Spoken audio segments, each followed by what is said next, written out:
నమస్తే. విశ్వ వసునామ సంవత్సరం ఉగాది రాశి ఫలాల్లో తులారాశి వారి ఫలితాలు ఏ రకంగా ఉన్నాయో తెలుసుకుందాం. తులారాశి వారికి ఆదాయ వ్యయాలు, ఆదాయం 11, వ్యయం రాజపూజ్యం 2, అవమానం 2.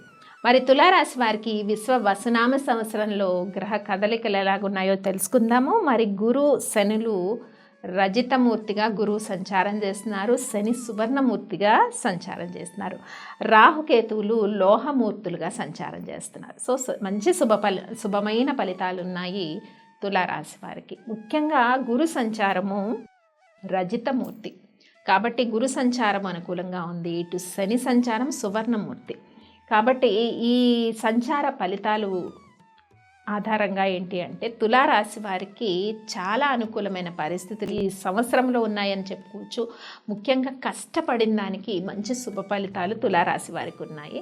అలాగే ఎవరైతే వివాహ ప్రయత్నాలు చేస్తున్నారో, వివాహం కాని యువకులకి ఈ విశ్వ వసునామ సంవత్సరంలో వివాహం నిశ్చయమయ్యే అవకాశాలు కనిపిస్తున్నాయి. అలాగే వ్యాపారాలు చేసేవారికి, నూతన పెట్టుబడులు పెట్టి వ్యాపారం చేసేవారికి, స్పెక్యులేషన్ వ్యాపారంలో ఉన్నవారికి, మార్కెటింగ్ రంగాల్లో ఉన్నవారికి, వైద్య రంగంలో ఉన్నవారికి, రైతులకు, మీడియా రంగంలో ఉన్నవారికి, అన్ని రంగాల వారికి, గృహిణులకు, విద్యార్థులకు అందరికీ కూడా కష్టపడిన దానికి మంచి శుభ ఫలితాలు కనిపిస్తున్నాయి. అలాగే ఎప్పటి నుంచో పెండింగ్లో ఉండే కోర్టు సమస్యలు, వివాదం కాని అనేక సమస్యలు ఈ సంవత్సరం పరిష్కార మార్గంగా ప్రయాణం చేస్తాయి.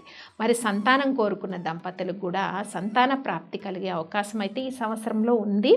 ప్రేమ విషయాలు కూడా ఫలించే అవకాశం ఉంది. ముఖ్యంగా విద్యార్థులు జ్ఞాపక శక్తి పెరుగుతుంది. విద్యార్థులకు చదువు పైన అత్యధికంగా శ్రద్ధ వహిస్తారు.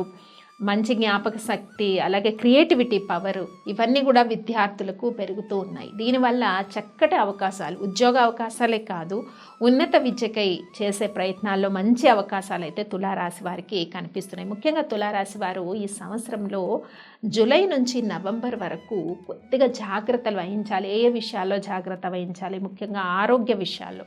ఎందుకంటే ఉదర సంబంధమైన అనారోగ్య సమస్యలు, కంటికి సంబంధించిన అనారోగ్య సమస్యలు June, July, August, September, October, November ఈ మాసాల్లో హెల్త్ విషయాల్లో చాలా శ్రద్ధగా ఉండాలి. సమయానికి ఆహారం తీసుకోవాలి. ఆర్థిక విషయాల్లో కూడా జాగ్రత్తగా ఉండాలి. ఎందుకంటే ఫైనాన్షియల్ సోర్సెస్ పాజిటివ్గా ఉన్నాయి, కానీ వచ్చిన డబ్బు నిలబెట్టుకోవడం కూడా ఇంపార్టెంట్. ఈ మాసాల్లో తులారాశి వారు ఈ విషయాల్లో చాలా కాన్సన్ట్రేటివ్గా ఉంటే మంచిది. ఇంకా డిసెంబర్ మాసం, ఈ విశ్వ వసునామ సంవత్సరంలో డిసెంబర్ మాసం, జనవరి, ఫిబ్రవరి, మార్చి మాసాలు అనుకూలంగా ఉన్నాయి.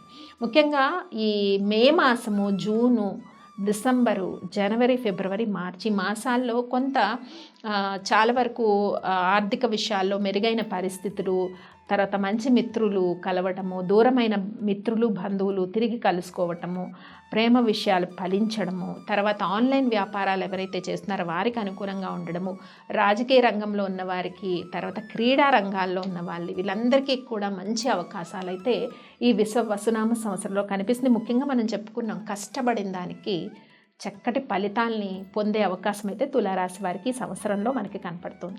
మరి పరిహారాలు ఏం చేసుకోవాలి తులారాశి వారి సంవత్సరంలో? ముఖ్యంగా విష్ణు సహస్రనామాన్ని పఠించడము, విష్ణుమూర్తి ఆరాధన చేయటము చాలా శ్రేయస్కరమైన విషయం. ముఖ్యంగా ఏకాదశి ఉన్న రోజుల్లో విష్ణు సహస్రనామాన్ని వినటము, మరి ఏకాదశి ఉపవాసం ఉండగలిగితే ఇంకా మంచిది. అలాగే గణపతి ఆరాధన కూడా, గణపతి ఆరాధన చేయటం కూడా చాలా అనుకూలమైన పరిస్థితులు ఉంటాయి. ఇటు ఇందాక మనం చెప్పుకున్న విద్యార్థులకు చాలా జ్ఞాపక శక్తి పెరుగుతుంది. తర్వాత ప్రమోషన్స్, ఇంక్రిమెంట్స్ ఎక్స్పెక్ట్ చేసే వాళ్ళకి, ప్రొఫెషనల్ వృత్తుల్లో ఉన్నవారికి, వీళ్ళందరికీ కూడా అనుకూలమైన సిచ్యువేషన్స్ ఉన్నాయి. మరి ఏ ఏ మాసాల్లో జాగ్రత్త వహించాలి కూడా తెలుసుకుందాం. ఎలాంటి అనారోగ్య సమస్యలు వస్తాయి, దాంట్లో ఎలాంటి జాగ్రత్తలు తీసుకోవాలి? అనారోగ్య సమస్యలు చెప్పండి, stomach related problems, eye related problems and లంగ్స్కి సంబంధించిన ప్రాబ్లమ్స్. ముఖ్యంగా నవంబర్ మాసంలో, నవంబరు, అక్టోబర్ లంగ్స్కి సంబంధించిన ప్రాబ్లమ్స్, బ్రీతింగ్ సంబంధించిన ఈ విషయాల్లో ప్రత్యేకించి తులారాశి వారి శ్రద్ధ తీసుకోవాలి. ఓవరాల్గా చూసుకుంటే తులారాశి వారికి విశ్వ వసునామ సంవత్సరం యోగదాయకంగా ఉండబోతోంది. కాబట్టి చేసుకోవాల్సిన పరిహారాలు ఏంటో తెలుసుకున్నాం కదా, అవన్నీ మీరు పాటించేయండి.